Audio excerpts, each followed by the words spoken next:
Hey everyone, it's another episode of the Talk About It podcast. I'm Lauren Fulmer. I'm Victor Dantas. And today we have another great guest set up today. I'm very excited about today. We have Alyssa Pacheco. How are you? Thank you. I guess I should have asked, where should I be looking? Anywhere you want. Anywhere? Yeah. Just pretend it's just us This is three. just a conversation. Okay. Yeah. Pay no attention to the man behind the curtain. All right. But Good call. Yeah, we're all good. We're going to have some fun. You got a lot of exciting stuff going on in your life. I do. Plenty of things to be celebrating.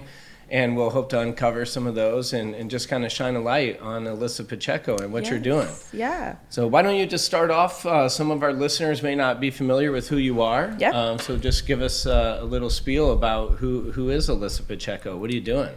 Okay. Yeah. Fair question. So Alyssa Pacheco is my name. I am a Galesburg, Illinois native, born and raised. Spent a little bit of time away from Galesburg, just, pockets. I also get into that a little bit. My background, I got my degree. I'm a Carl Sandburg College and Knox College alum, first generation college grad. I went to Sandburg for a year, got my associates, and then proceeded on to Knox for 2 years, got my undergrad in 3.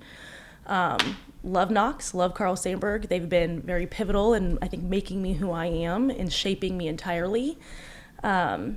I was in trio as well as a Gale Scholar. So Galesburg is very near and dear to my heart and helping me get where I am currently. My background is in business and marketing. So Victor, you and I have talked a little bit about that just on sidebar conversations. My husband from soccer, that's where I guess first met you. So we've talked a little bit about that in Galesburg. So again, backgrounds in business development, business marketing. So I really kind of got my feet wet just getting involved in expression through food. And when I was at a coffee house for 5 years, I want to say, from when I was in high school to when I graduated college in 2019. And that really kind of set the groundwork for, I guess, figuring out my sense of self. Working at the coffee house opened my eyes to a lot of different pockets of Galesburg that I wasn't really aware of. I don't know if that sounds silly, but like there were individuals in my home, when they had open mic, they didn't, for poetry or otherwise, that I didn't have people in my household playing instruments growing up or speaking, candidly about their emotions in a way that was public. My mom was always encouraging of us having open dialogue within our household, but to do it so publicly was very new to me and refreshing. So I think that really helped.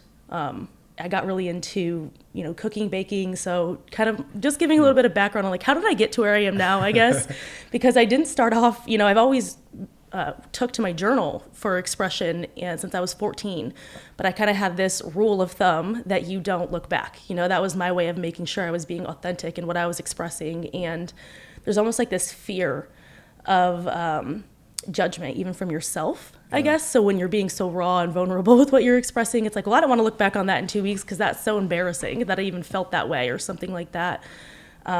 So I still have my first journal that I ever started, keeping when I was 14.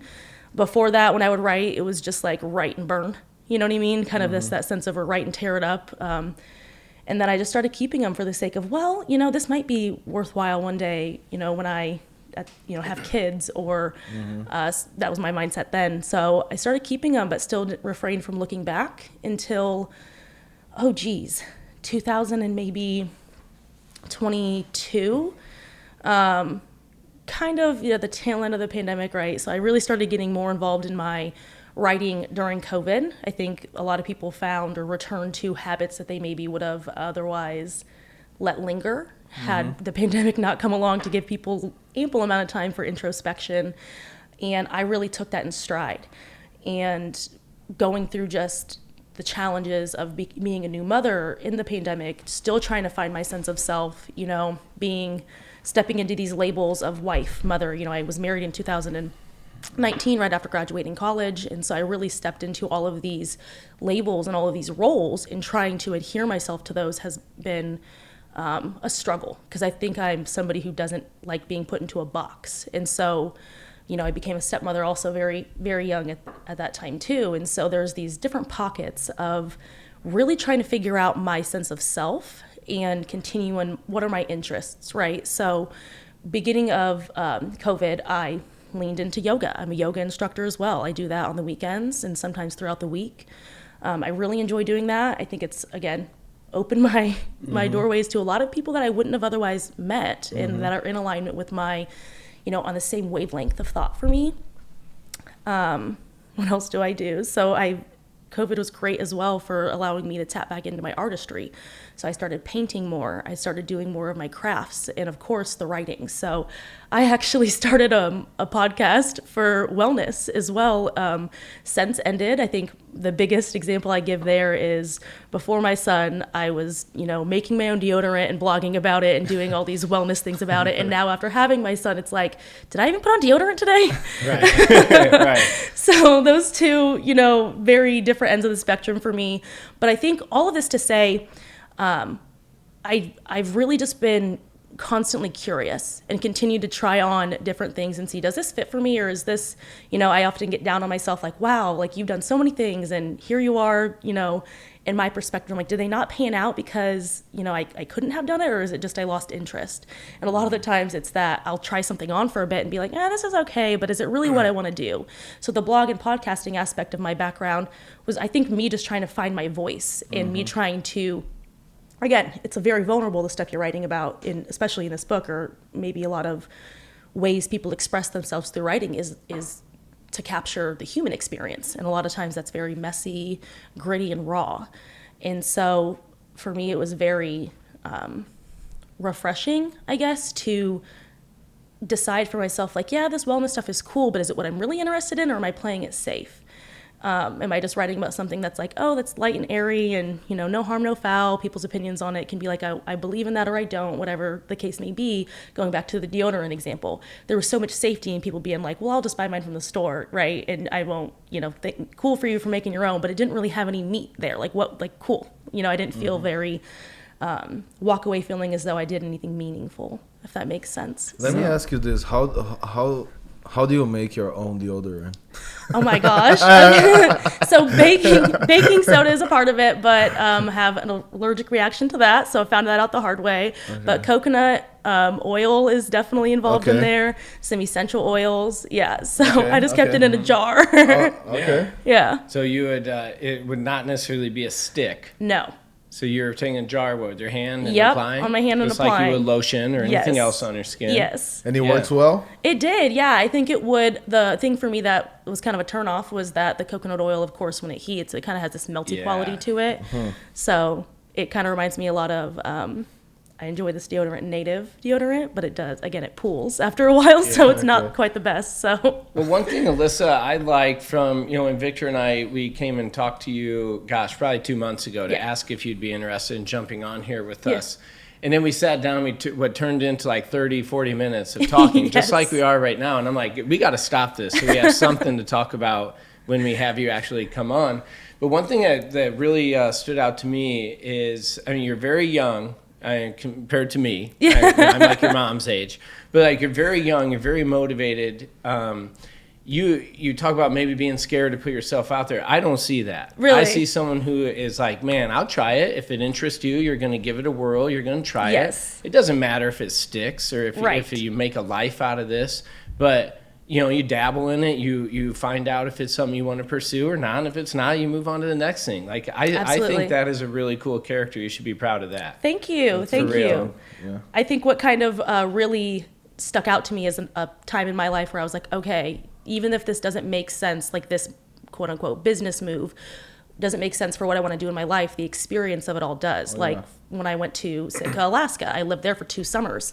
And that was something where I was like, man, like, am I really going to do this? Kind of in alignment with like, okay, well, the opportunity has been presented to me. I'm just going to take it and run with it. Send it. Not for the sake of, what's really hilarious is that's a tie-in that you probably are not aware of. There was one of my coworkers, he would say that all the time in Alaska. He would say, send it. So that was a weird you had no idea that was a thing, but that's kind of very odd. That's my business partner when we flip houses and do some other work and investments and stuff. And that's his go-to. Like that's when hilarious. We talk about it and we're feeling it, he's like, send it, bro. That's what I love. It is. You just send it. That's amazing. Yeah, so full send. That's obviously something online that's gone viral. But yeah, just send it. Just send it. Yeah. And I guess what I was trying to get at is that like processing and working with fish wasn't at all in my desires of what I want to do. I was brought along to help manage a commercial processing facility, and then the second year was brought to start up a charter fishing processing facility. And so those were not really in my wheelhouse. I can do it. It was great. Or I shouldn't say in my wheelhouse. They weren't in my like, oh, this is what I want to do as my full-time career. But for me, it was the opportunity to go to Alaska. That's when I'm like, okay, do that. And as a result, there was so much, time I spent by myself, or the way that the working hours were. You'd be up at like 3 a.m. working, no joke when I say this, a 20 to 22 hour day. People there have this silent expectation where it's like, this is seasonal work. You gotta get it. You gotta go after it. And I came back and people didn't really believe me when I would say that, but there were times where I was like going to bed and then waking up to like, at 2 a.m. to just rotate the blast freezer, which is huge, about as big as this room. Just a freezer, it gets down to negative 80 degrees. So again, that has very little to do with, my writing per se or my artistry, but those pockets of experiences are invaluable, Yeah. And I always like the analogy. I mean, as we're young, or really, it doesn't matter if your age. As you go through life, if you think of like a tool belt, if you're a guy with just a hammer, you're pretty limited on what you're going to get done. And then you go through life, next thing you know, you learn that now I'm putting a screwdriver, now I'm putting some pliers in there, now I got my tape measure. And before you know it, you're fully equipped to do about any job. Yes. And so, you take on these different things, you're going through life, putting different tools in that tool belt, and then it just opens up your ability to even further think. Start writing. You've got this book in front of you, which we'll talk about. I mean, so much of that stuff, whether you realize it or admit it or not, it's inspired by your daily activities and what you're learning throughout the way. Absolutely. So it's part of the process. To have any type of success, you need to go through the process of acquiring experience, trying new things, making mistakes, and the most mistakes you can have as soon as you can, then you will know what the right paths are for you to get to the success. So yeah, for sure. Yeah, I can't imagine though, you talk about being 14, writing in your journal.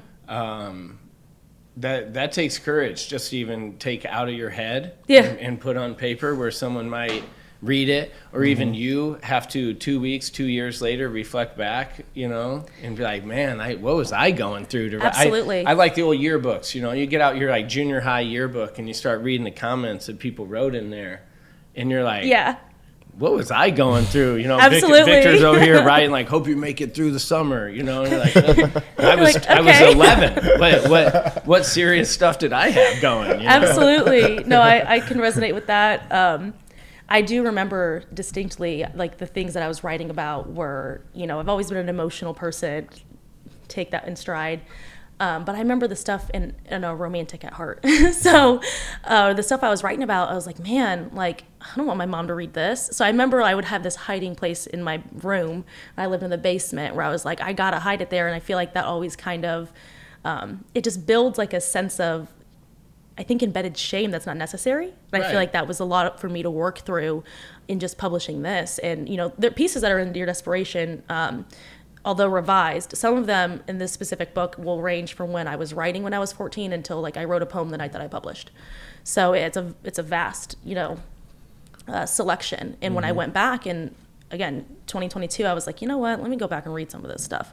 I started noticing patterns of the ways that I was thinking at maybe certain seasons of the year, or during certain, obviously breakups, starting new journeys, whatever the case may be, just trying to figure out my sense of self. And that is very much a common theme that was showing up. And so I took some of those poems that were commonalities, and through revising them, I think it was almost like I was having a conversation with my younger self and reflecting and responding to a lot of the introspection inquiries, whatever the case may be, from my younger self, and then giving it a once over and answering back in a way. So It was a very therapeutic process for me.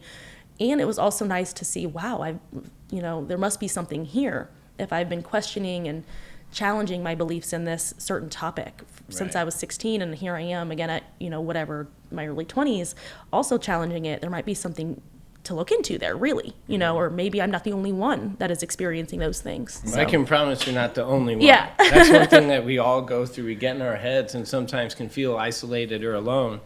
You are not the only one. Yeah. Like I was just talking to someone earlier today. We can all remember in grade school or high school or when you're like, I don't know what the teacher's talking about, and you're like, I don't want to ask the dumb question. So you don't raise your hand, you just sit there and shut up. I can guarantee there's 5 other people in this classroom that are going, I hope someone asks this dumb question because I don't want to do it. That would have been me. I would have been the dumb question asker. I would always be like, I got something. And I knew that was kind of my own peace of mind. I know there's at least 5 other people here begging to know this answer. My mom used to tell me, if you don't know, ask the question. Yes. Yeah. You know? She repeated that thousands of times, when I was growing up, and then now that I'm an adult, I know that one of the most important things in life is to ask questions. That's the only way for you to learn things, right? Yeah. So either wonder in your mind or ask the actual questions in person, right? That's the only way to learn. So let's talk about poetry. I think quite often, maybe this is my own perception, I think for the longest time I thought poetry has to rhyme. You know, it has to be right? I mean, if you were in grade school, you're reading these poems, it has to rhyme. Right. And then as an adult, you read some poetry, and even some in your book, it's not necessarily that. Right. Right? Why don't you go ahead and share, what is poetry? So my perception of poetry is, I think at its core, just self-expression. And I mean, there are, of course, structures that you can use, like if you want to do a sonnet or something that's like a haiku, there's a very firm and definite structure to those sorts of pieces. But I think I lean into more, lyric poetry, which is both free verse and rhyming. So the free verse, I think, gives individuals, and I personally prefer it because I think it gives a bit more open-ended, bit more room for just true expression. If you're not caught up in the, semantics of making sure that this, trying to find a synonym for this word so you can have the same meaning conveyed, but you want to make sure it has that rhyming element to it. I think it allows a little bit more freedom. And of course, the rhyming portion can be something that is brought into at the revision point.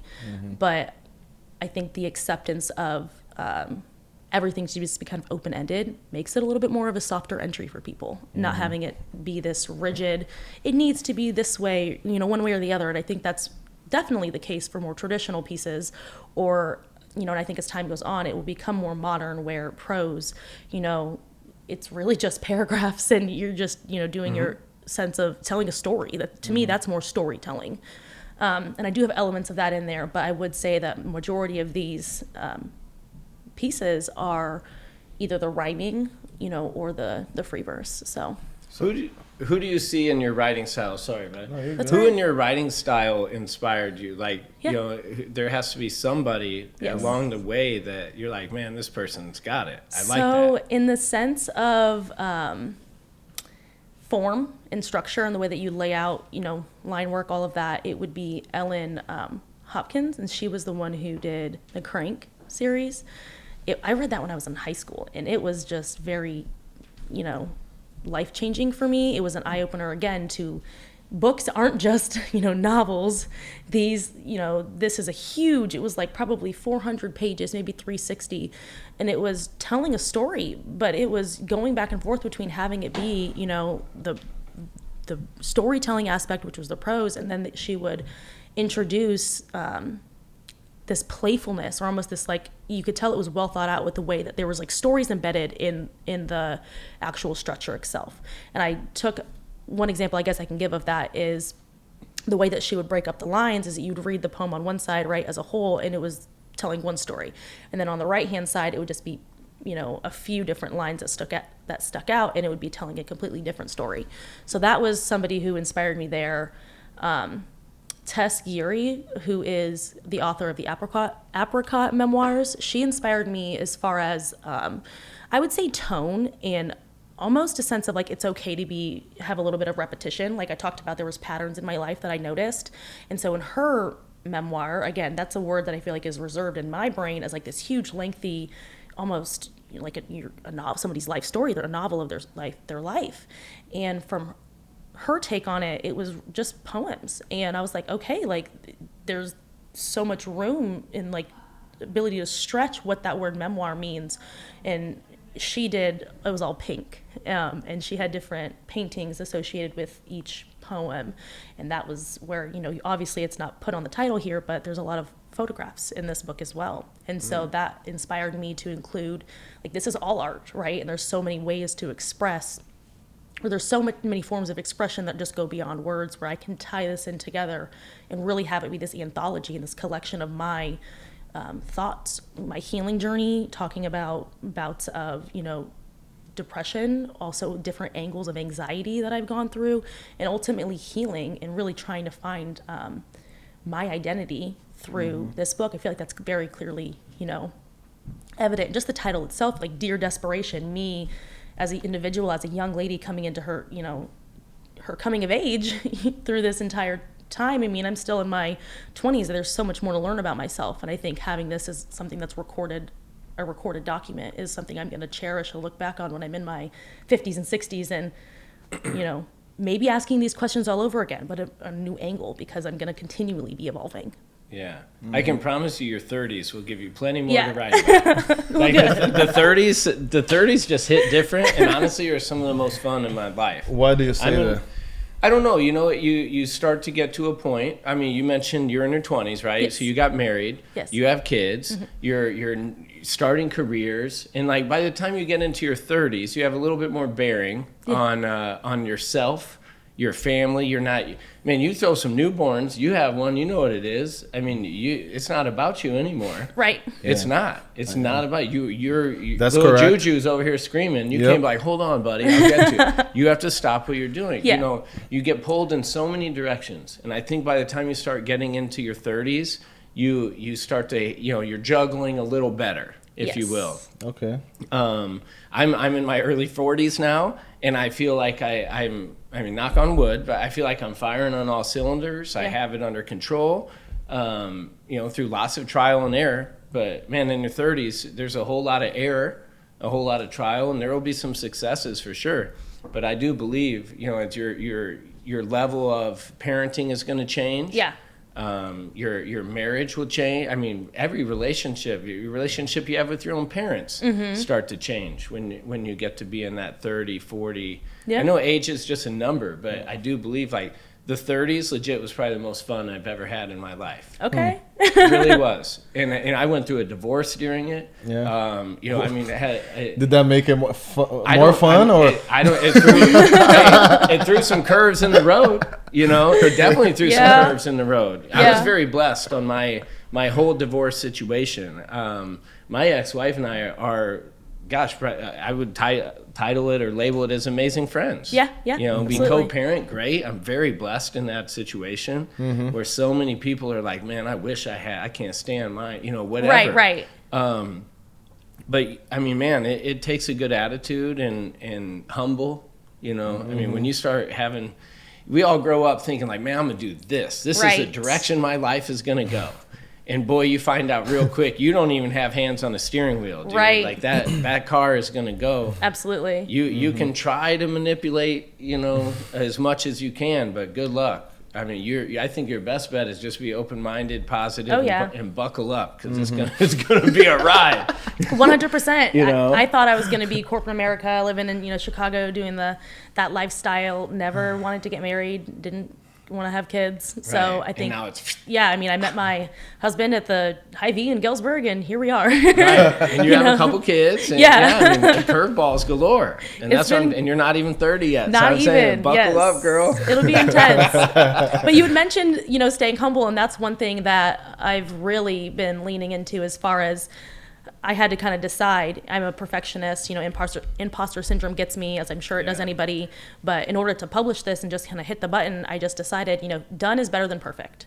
I just there's always room for revision and editing. And actually an individual who really helped me lean into that mindset was Kay Slimone, who is a professor at Mississippi for creative writing, published author. The name of his book, it's How to Slowly Kill Yourself and Others in America. So it's a bit of a heavy title, but a bit misleading.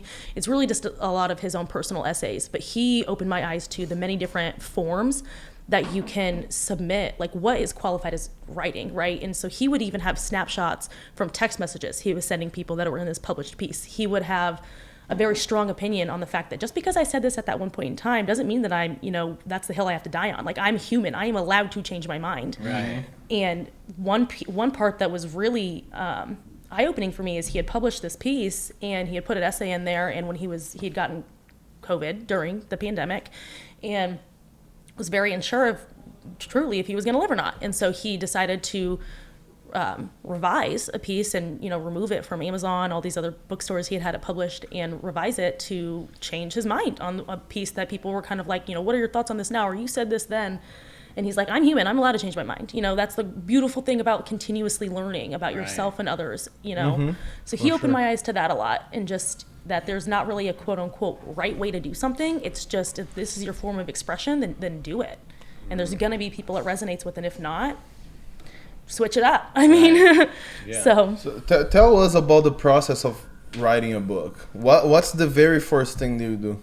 Like the idea, the title of the book, or you start writing it before everything. What did you do? What was the first step? So what I actually first started doing before even considering, let me write a book, I didn't even think to write a book at first. I just wanted to share my pieces. So I love Canva. I am Canva queen. And I really just started putting, of course you put pen to paper first, right? But in an effort of sharing, I would translate a lot of those pieces or into Canva for Instagram purposes, for social media and TikTok.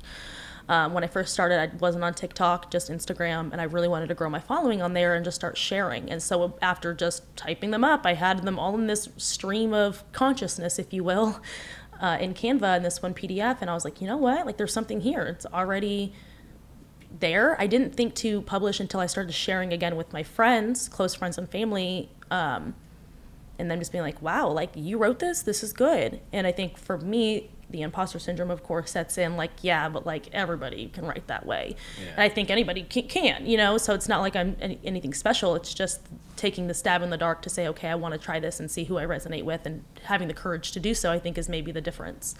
But I really started to believe in myself a bit more when I started sharing it like 1 to 2 standard deviations out from my close pocket group of friends, and then getting that feedback that was like, there is something here. Like, I do think that should be something you look into. I also have a family member, a cousin-in-law, who published a book here in town as well, and just kind of picked her brain. I'm like, what does this process look like? If I were to do this, what avenues would I take? And so for me, I'm the type of person where if something, postulates in my mind one time, okay, like, give it a little bit of credence, but if it continues to come back, like, third time's the charm, I'm going to look into this and be serious about it. And so I found myself continuously Googling different avenues for self-publishing, and it was down to these 2 companies, where it was BookBaby, which is pretty well known, I think, in comparison to the platform I used, which is Lulu Direct. And the decision was actually just kind of an inside joke that nobody would know. My family nickname is Lulu. So when I stumbled across Lulu Direct, I'm like, all right, this is meant to be. So right. That was the one I went with. It ended up having a bit of a better option as well financially for direct printing. So that was where I just upload the PDF, and the bookstore handles it all. It's pretty much like what people do with affiliate marketing, right? You go and find something online from a wholesaler, you list it on Amazon, everyone takes care of everything. You're just the funnel, if you will. So it was similar in that regard, where I just upload the PDF. I designed my cover, uploaded it as well as a PDF, and just hit publish, and just sharing the link. People order it, and it prints directly and ships directly from their bookstore. So that's it's hands off. Right. I did purchase, of course, a couple copies for myself, 50 copies for myself to have just available. I always keep a stack of like 5 to 10 on me in my car. I'm going through the coffee house, line. That's actually happened a few times where people heard about it and they're like, hey, do you have that book? I'm like, actually, I have about 3 copies. Who wants one? I'll be right back. Yeah. So it was as easy as clicking a button. And I feel like whenever I say that to people, my husband always is like, Alyssa, like, you got to give yourself a little bit more credit. Right. It's not that easy as that. Don't downplay this. It's not just clicking a button. It's not easy. Yeah. Definitely not easy. Yeah. I want to write a book one day. Yeah. But I mean, I'm not there yet, but it's definitely not easy. That's where I want to get. Yeah. It's a lot of work. One thing I was saying as you were talking, as you take that first jump, right? You got your friends, your family, the closest people that you're telling about it. And they're like, yeah, this stuff's great. Well, of course it is to these people who like stand by us no matter what. Right. You know, it's like my mom, is she going to really tell me my work sucks? Absolutely. You know, most likely not. I don't know. My family's pretty... I would say your mom might tell you. My entire family would tell me. They'd be like, I don't know, like that's a little weird, or like it doesn't really resonate, you know, but... That's when I had that same thought of like, oh yeah, these people are just telling me this for the sake of, you know, pumping me up, boosting my ego, or making me feel more comfortable and confident in this. And that's when I started going to, you know, obviously friends of mine who I knew were already interested in that genre. So I would send it to them like, what are your thoughts on this? Or friends of mine from high school who, you know, again, my background, my degree is in business and marketing. I didn't go to school for creative writing. So again, sending it to those individuals and them saying like, wow, like there's something here. That was kind of me testing the waters, doing is there some proof of concept there, or is there not? Yeah. Let's talk about, you did a book signing. Like that had to be so exciting. It was super exciting. Let's talk about it. So first of all, how do you even get a book signing? Like how did that process go? And then tell us like how that made you feel. Yeah, I just walked in and said, hi, this is the book I've published. Can I have a book signing? And she read it over, looked at it, you know, was like, give me a week to get back to you. And she called me and said, yeah, we'd love to have you. So I figured out the logistics as far as a date. I chose to do my birthday month. I'm like, you know what? This is meant to be. I kind of took a bit of a Alyssa style approach to it by having it also be an art show for myself. It was me kind of showcasing my art for the first time. So a lot of my acrylic paintings, my watercolors, whether they were portrait based, I'd say feminine energy based. And by that I mean, you know, portraits of women and expressions of maybe how a lot of women might feel. I also just bought a typewriter, so I've been having a really fun time mixing those and marrying those two mediums into one. So that's cool. It's been neat. And the book signing was fun. I mean, I was pleasantly surprised. I think like anyone, I go in with the mindset of whatever happens, I'm just glad that I took a stab in the dark. But I ended up selling quite a few books and actually some pieces of art as well. So it was, again, that validation, that proof of concept. And, you know, I'm not naive as well to the fact that, you know, you listen to these podcasts when you're trying to get familiar with the industry. There's not a doubt in my mind that there's a large population of people that showed up to support me that are supporting me rather than supporting the piece. Sure. And so that is a huge aspect that I'm very aware of. And while I'm so wholeheartedly grateful for their support, I'm still putting in the work right now to put myself out there to find that target market and to capture them, retain them, whatever the case may be. So part of what I did in that was had a sign-up sheet for, you know, subscription list for email. If those people came to the event, you know, there's some portion of them that is either interested in that field or, of course, they're going to support me, but that's essentially just getting like your test group. Yeah, that's your marketing background coming out. Yes. Can I get your email over here? Yes. Good for you, though. That's what, you know, the more you can put into that. That's Absolutely. When you own the lead. That's how we say. Yeah. You know you got a lead when you know their name and their email, and that's it. So, Alyssa, did you have any sort of dreams before where you're picturing there's like two people out there? It's your mom and like one of your sisters or something? Only you and your book. Yeah, it's just you and your book and no one show. I didn't. No. I didn't, but it's because I know that I have a very great support group. You know, and I did a really good job marketing it as well. I will pat myself on the back there a little bit, putting up flyers places, posting it in different, even if it was not just Knox County, you know, putting it and letting it be known here in Monmouth or maybe in Abingdon or something like that, where you might get people that are going to come in and you wouldn't have otherwise captured. Social media is great. I think that's been lovely. And I didn't have any bad dreams, which is odd because I am a sleep talker, and when I get stressed out about stuff, it's like that's what I felt I would have done. I would have done like the night before. I would have had a dream. I'd probably wake up and be like, I'm not going, dude. It's not gonna work. I was mostly just had a lot of anxious energy on, okay, how do I interact in this space? You know, because again, I think that I think this might be silly to say, but individuals are whole people, right? Like you guys show up in the podcast, you guys are light, airy. People don't see maybe when you go home and you have these human experiences that aren't showcased or taken on an Instagram photo and put for people to like and scroll past into everybody else's highlight reel. And so for me, it was like extending this open invitation and seeing people for the first time that would have read these incredibly vulnerable things that I've put pen to paper, and they think that they have this idea of me, right? I think people think they have an accurate depiction of who people are.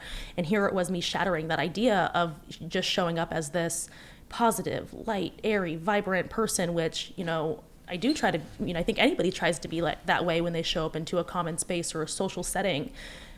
And it's not necessarily, I wouldn't say appropriate as the word, but common or maybe appropriate in certain settings to allow those human aspects to come out. Like if you're feeling sad, well, then stay home, maybe you don't go to the event. Or if you go, it's as much as it is a human experience, like people don't really cry in public, right? You know, so just stuff like that, where that was the hardest thing for me, is how do I interact in this space knowing that people kind of know your secrets, right? In a way that you're supposed to be like, thank you so much for reading, and like hopefully that wasn't like weird, or, you know, just stuff like that. So, but there was a lot that, knowing that this would be, you know, this first book, it'd have a larger population of people supporting me that know me directly, rather than going out and marketing myself, getting my target market.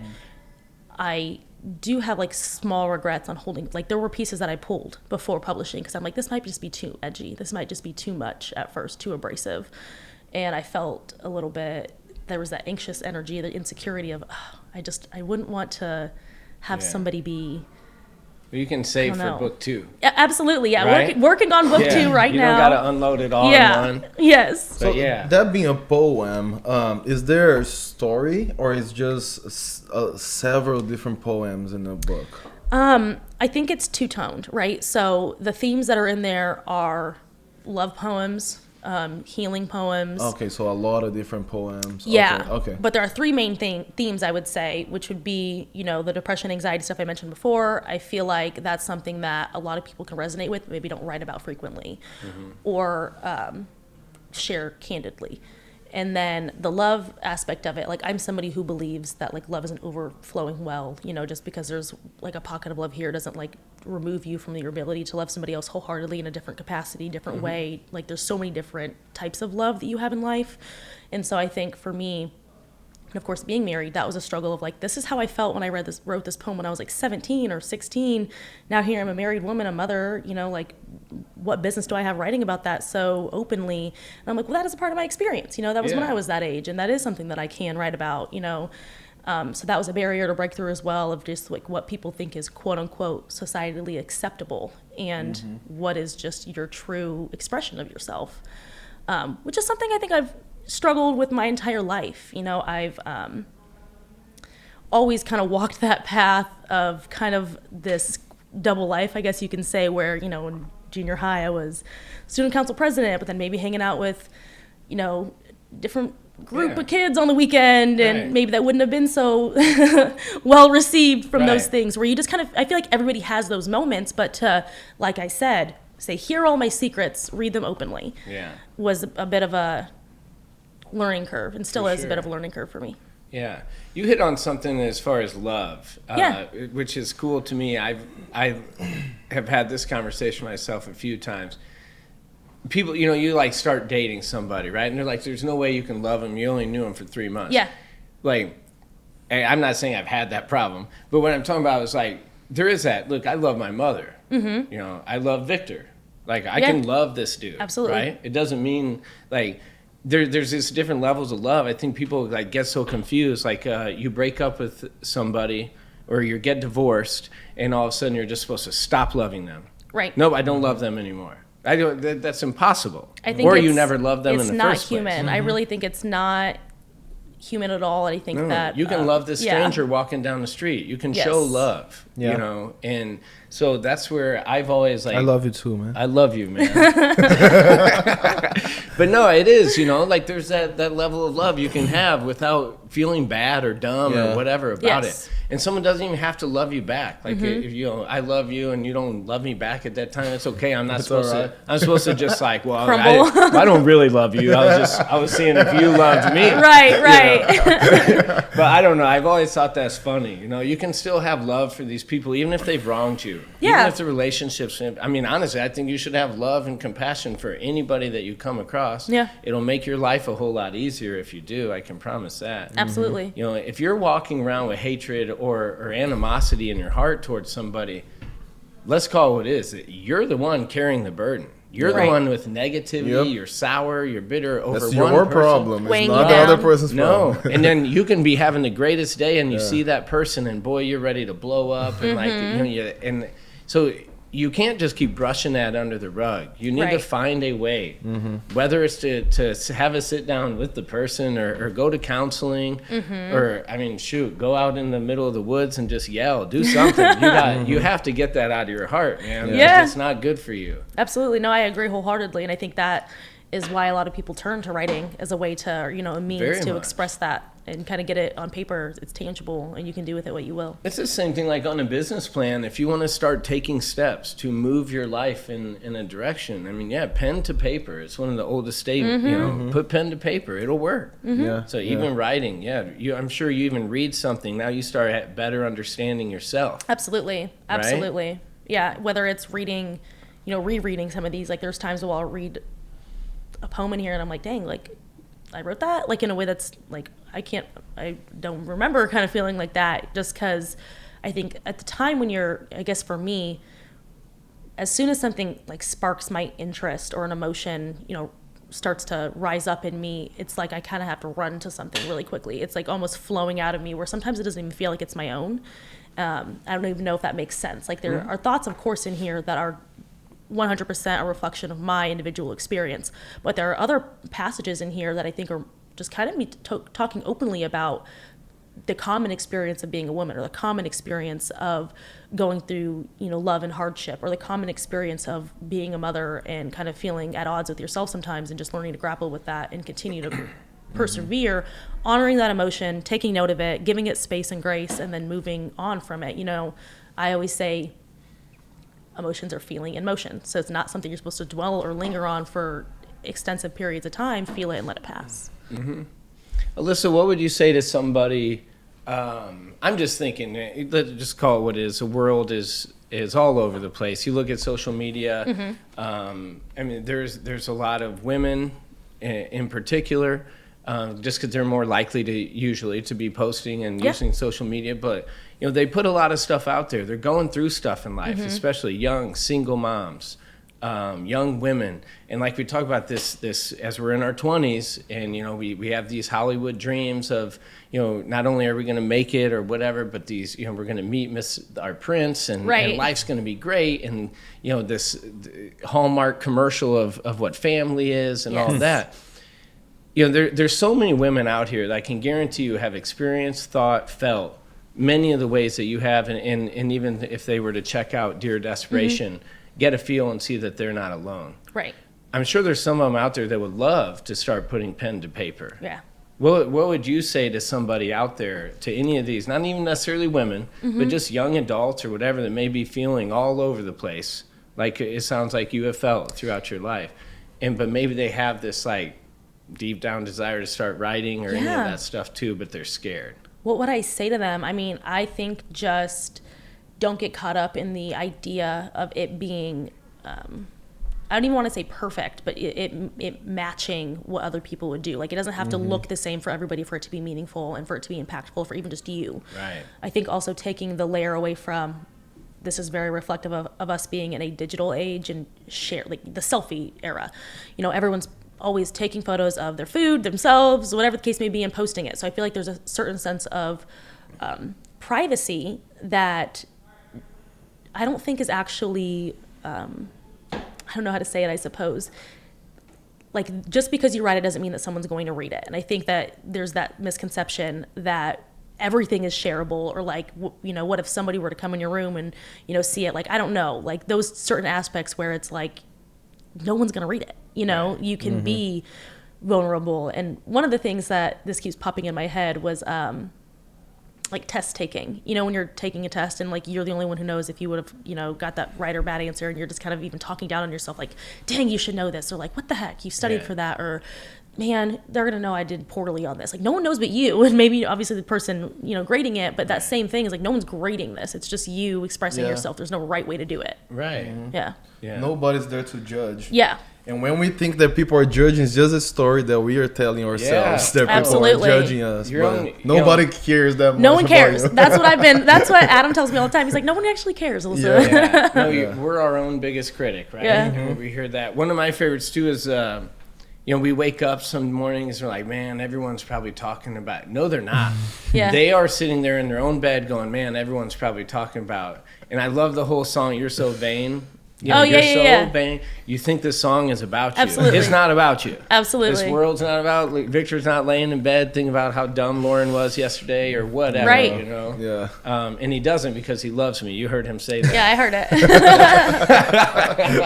Yeah. So, Alyssa, man, thank you so much for coming Yeah, today. thank you I for hope having you me. enjoyed Thank it. you very much. Dear Deperation, where can they find it? If they want to get a copy, what do they got to do? So you can go to apachecopublishings.com and you can get a copy there. It's also available on Amazon, Barnes & Noble.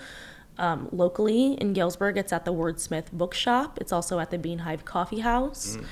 Or shoot me a DM. Like I said, I have copies on my own. And also be on the lookout for the sister piece, which is, give a little sneak peek, I suppose, for viewers. It's going to be titled Sincerely Salvation. So that would be probably the only sister piece I have. I guess I shouldn't speak for myself in the future, but As of now. Yeah. Well, thank you so much for coming. You're a breath of Thank fresh you. air. Thank you. Absolutely wish you nothing but the best. Keep grinding and keep being Thank you so positive. much. You got a good thing going. I appreciate it. It was nice For to have you guys. I appreciate you having me. Dear Deperation, the author, Alyssa Pacheco. You guys are tuned into the Talk About It podcast. We had a whole lot of fun. Hopefully you did too. I'm Lauren Fulmer. I'm Victor Dantas. And Alyssa Pacheco. Have a good one, guys. See you next week. Thank you for watching this episode of the Talk About It podcast. I'm Victor Dantas. I'm Lauren Fulmer. And we would encourage you guys to subscribe to the channel. And don't forget to hit the bell. It's going to be right below the video. So you Hit guys, the bell. so you know when the next episode is up. All We right? appreciate all the support. Thank you.